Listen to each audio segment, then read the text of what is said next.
کہ بس اس میں عبادت کرنی ہے، اس میں خوب سجدے کرنے ہیں، اس میں روزے رکھنے ہیں، اس میں تراویح پڑھنی ہے، اس میں گناہ نہیں کرنے ہیں۔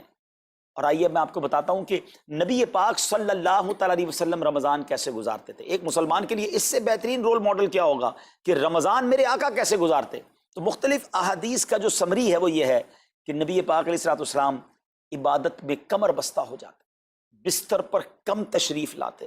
بی بی عائشہ فرماتی ہیں کہ نبی پاک کے چہرے کا رنگ بدل جاتا تھا، متغیر ہو جاتا۔ کیوں؟ کہ نبی پاک پر خوف خدا طاری ہوتا، آپ گر گڑاتے، آپ رات بھر التجائیں کرتے۔ میرے آقا رو رو کر دعاؤں میں رمضان گزارے، چہرے کا رنگ بدل جائے۔ اور یہاں کچھ لوگ تو وہ ہیں کہ جن کا وزن ہی بڑھ جاتا ہے رمضان میں، اتنا کھانا کھانا ہے، سحری میں زیادہ کھانا ہے کہ سارا دن بھوکا رہنا ہے، افطار میں اس لیے زیادہ کھانا ہے کہ پورا دن بھوکا رہے تھے، پھر رات کو 2-3 بار مزید کھانا ہے کیونکہ کل روزہ رکھنا ہے۔ تو رمضان فوڈ فیسٹیول نہیں ہے، رمضان عبادت کے لیے آیا ہے۔ لوگ تیاری کر رہے ہوں گے ابھی بھی رمضان کی، وہ کیا کر رہے ہوں گے کہ افطار میں کیا پکانا ہے، سحری میں کیا پکانا ہے، کون سا آئٹم شارٹ ہے۔ نہیں میرے بیچ اسلامی بات، یہ جو بھوک کا احساس ہے نا روزے میں، اس کی حکمت علماء نے بیان کی ہے کہ بھوک غربت کا احساس دلاتی ہے، فقیری کا احساس دلاتی ہے، بندے کا غرور تکبر بیٹھ جاتا ہے، کتنے نقاہت میں آ جاتے ہیں ہم، ہمت ہی نہیں ہوتی کوئی کام کرنے کی۔ تو یہ احساس دلاتی ہے کہ تیری اوقات کیا ہے، غریب کیسے زندگی گزارتا ہے، فقیر کیسے زندگی گزارتا ہے۔ لیکن کچھ لوگ وہ ہیں جن کو بھوک ہی نہیں لگتی کیونکہ وہ اتنا کھا لیتے ہیں یا پھر سوتے ہی رہتے ہیں۔ روزے کی حکمت یہ نہیں ہے، نبی پاک آنسو بہاتے تھے، آقا کا چہرے کا رنگ بدل جاتا۔ اور پھر بتایا کہ رمضان میں جب جبریل امین نبی پاک علیہ السلام کے پاس آتے تو آقا علیہ السلام ان کے ساتھ قرآن پاک کا دور فرماتے۔ اور پھر ایک اور نبی پاک کا خوبصورت انداز کہ پیارے آقا ویسے تو سب سے بڑھ کر سخی ہیں، مگر جب رمضان آتا تو نبی پاک کا دریائے سخاوت ایسے بہتا تھا جیسے تیز آندھی، بلکہ اس سے بھی زیادہ۔ اللہ، یہ 3-4 چیزیں آپ نے میں نے پکڑ لینی ہیں۔ آقا علیہ السلام کے پیچھے پیچھے جانا ہے نا جنت میں، ہم نے بھی یہ کام کرنا ہے۔ یہ راتیں مانگنے کی راتیں ہیں، التجا کرنے کی راتیں، سجدے کرنے کی راتیں ہیں۔ ہمیں تہجد بھی پڑھنی ہے، ہمیں انشاءاللہ نوافل بھی پڑھنے ہیں، اور کم از کم قرآن ایک بار تو پورا انڈرسٹینڈ تو کریں نا۔ تلاوت، ترجمہ، تفسیر کب کریں گے؟ بڑی بڑی ڈگریاں ہیں، بڑے بڑے پاسپورٹ اور جناب بہت سارا سرمایہ ہے، مگر ایک بار بھی قرآن پورا ترجمے اور تفسیر سے نہیں پڑھا ہوگا۔ بہت سارے لوگ ایسے ہیں، ذرا سوچئے نا۔ اچھا یہ مہینہ نزول قرآن کا مہینہ ہے، رمضان اور قرآن کو جو خاص نسبت حاصل ہے نا، تو اس مہینے میں قرآن کو پکڑ لیں۔ ہائے ہائے، اللہ کرے رمضان قرآن کے ساتھ گزرے، ہماری صبح قرآن کے ساتھ ہو، ہماری شام قرآن کے ساتھ ہو، ہم قرآن سمجھنے والے بن جائیں۔ اچھا میں ایک اور بات بتاؤں آپ کو، مہینہ کتنا پیارا ہے۔ صرف اس مہینے میں قرآن نازل نہیں ہوا، باقی بھی جو 3 آسمانی کتابیں ہیں نا، زبور، انجیل، توریت، یہ بھی رمضان میں ہی نازل ہوئی ہیں۔ اللہ کریم نے ان تمام مبارک کتابوں کو نازل کرنے کے لیے رمضان کا مہینہ منتخب فرمایا۔ اتنا مبارک مہینہ ہے، تو ہمیں خوب اس میں تلاوت قرآن کرنی، اور اب دعوت اسلامی نے کتنا آسان کر دیا، اس رمضان کو قرآن کے ساتھ گزاری۔ اور پھر جو نبی پاک کا جو سخاوت والا انداز ہے نا، صدقہ و خیرات کرنا، ہر سائل کو عطا فرماتے، تو یہ بھی ہمارا ایٹیٹیوڈ ہونا چاہیے کہ خوب دل کھول کر خرچ کریں۔ سب سے پہلے اپنی پوری زکوٰۃ ادا کریں۔ یہ اتنی بڑی اب بدقسمتی ہوتی جا رہی ہے، ایسا فیل ہوتا ہے دنیا بھر کے تاجران اور لوگوں سے جب ہم ملتے ہیں کہ جس طرح رمضان کے علاوہ بہت تھوڑی تعداد میں مسلمان نماز پڑھتے ہیں نا 5 ٹائم، ایسا لگتا ہے اب زکوٰۃ بھی بہت کم لوگ ہی دیتے ہیں، پوری زکوٰۃ نہیں دیتے، اندازے سے نکال دی، کیلکولیشن کرتے نہیں ہیں۔ اور یہ بھی فیلنگز آتی ہیں کہ زکوٰۃ جتنی بڑھتی جاتی ہے نا، ہزاروں میں جس کی زکوٰۃ ہے وہ دے دیتا ہے، لاکھوں والا بھی شاید دے دیتا ہے، لیکن جب زکوٰۃ ہی کروڑوں میں پہنچ جاتی ہے نا، تو پھر یہ دل پر بھار پڑنا لگ جاتا ہے، ڈیفیکلٹ لگنا شروع ہو جاتی ہے۔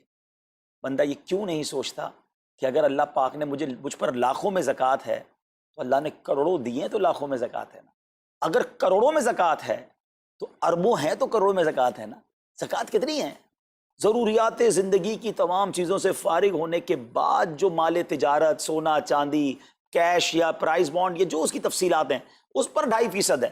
میں ایک اور لاجک سے آپ کو بات سمجھاؤں، اگر اس لاجک سے سمجھیں تو زکوٰۃ تو 1-1.5% بنتی ہے۔ وہ کیسے؟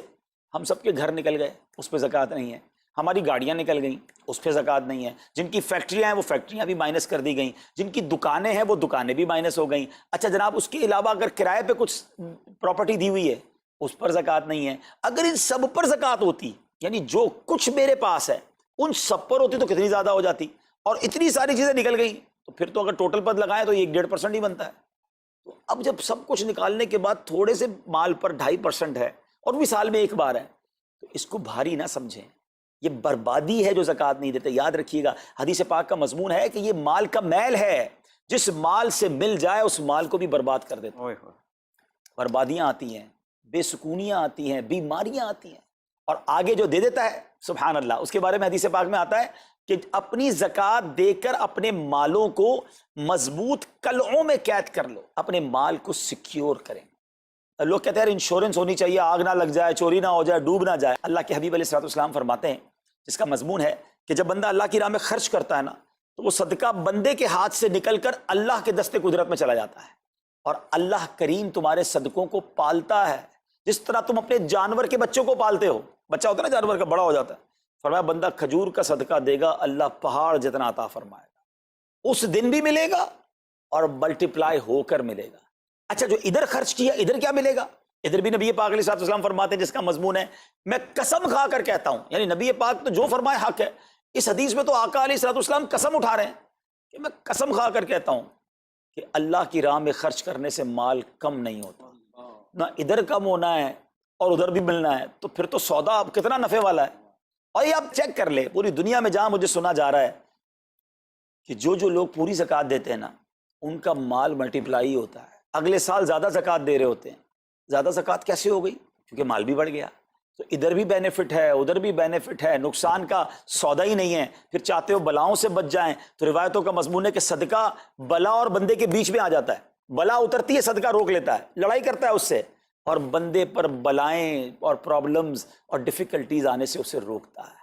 تو اگر چاہتے ہیں کہ برائیوں کے دروازے بند رہیں، چاہتے ہیں کہ بری موت سے بچیں، چاہتے ہیں کہ رزق میں اضافہ ہو، چاہتے ہیں کہ بلاؤں سے بچیں، ادھر بھی مال میں اضافہ ہو، ادھر بھی خزانے ملیں، تو اللہ کی راہ میں دل کھول کر خرچ کریں۔ اور یہ مہینہ it's the right month for generosity, یہ بہترین مہینہ ہے سخاوت کرنے کا، کیونکہ نبی پاک کا یہ انداز تھا کہ رمضان میں خوب سخاوت فرماتے۔ تو غریبوں کی مدد کریں، ایسی مدد کریں کہ چہروں پہ مسکراہٹیں آ جائیں، لوگوں کے دسترخوان اچھے ہو جائیں، ان کے گھروں میں بھی کچھ اچھے کھانے پہنچ جائیں۔ اور اس میں سب سے بہترین طریقہ یہ ہے کہ اپنے غریب رشتہ داروں کو آپ مدد کریں۔ اگر وہ مستحق ہے نا زکوٰۃ کے، تو حق ہے کہ سب سے پہلے اپنے غریب رشتہ داروں کو دیں، ان کو ہماری مغفرت کا ذریعہ بنا دے۔ اس رمضان کو نبی پاک علیہ الصلوۃ والسلام کے نقش قدم کے مطابق چل کر گزارنے کی توفیق عطا فرمائے۔ صلو علی الحبیب صلی اللہ تعالی علی محمد صلی اللہ علیہ وسلم۔